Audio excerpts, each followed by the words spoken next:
تو ہم میں سے کتنے لوگ ایسے ہیں کہ جن کو سمجھ میں آ رہا ہوتا ہے کہ یہ اللہ پاک اس کلام کے ذریعے ہم سے کیا بات کر رہے ہیں؟ ہمارے ایک دوست ہیں، میں پرائیویسی کی وجہ سے ان کا نام نہیں لیتا، وہ پاکستان کے ایک صوبے کے چیف جسٹس ریٹائر ہوئے تھے، تو انہوں نے یہ واقعہ بتایا کہ میں ایک سرکاری ڈیلیگیشن کے ساتھ سعودی عرب گیا، تو وہاں انہیں عمرے کے لیے بھی ہمیں لے گئے، تو عمرے میں انہوں نے پروٹوکال دیا، تو بالکل پہلی صف میں امام صاحب کے پیچھے ہی ہم نماز پڑھ رہے تھے، تو فجر کی نماز تھی، تو نماز میں امام صاحب نے کچھ تلاوت کی تو امام صاحب رونے لگ گئے،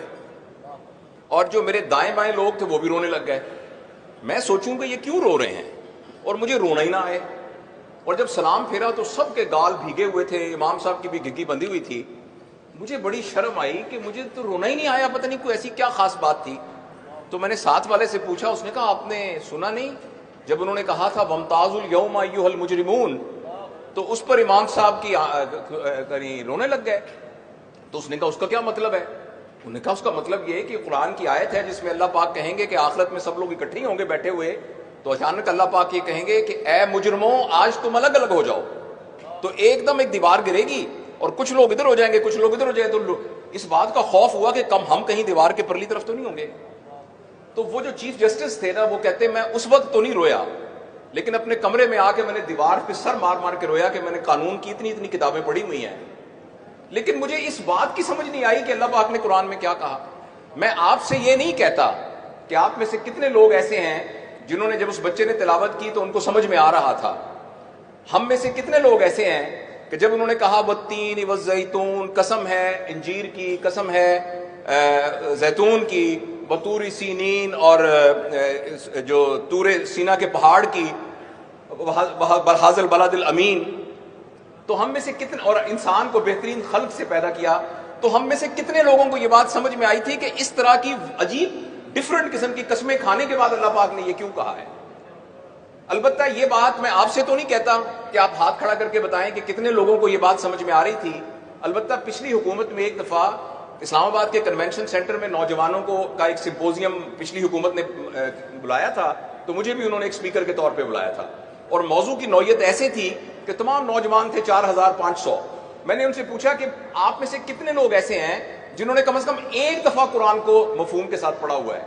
آپ یقین کریں کہ وہ 4500 جو کہ پوسٹ گریجویٹ تھے، پی ایچ ڈی بھی تھے، ان میں سے ایک بھی ہاتھ کھڑا نہیں ہوا۔ تو مجھے ابھی بیٹھے بیٹھے یہ خیال آیا کہ میرے بہت ہی پیارے دوستوں، بہت ہی پیارے بھائیوں، تھوڑے ہی عرصے کے بعد ہم نے اس دنیا سے چلے جانا ہے، اور اللہ کے سامنے پیش ہو کے ہم نے جو کچھ اس دنیا میں کیا ہے اس کا حساب دینا ہے۔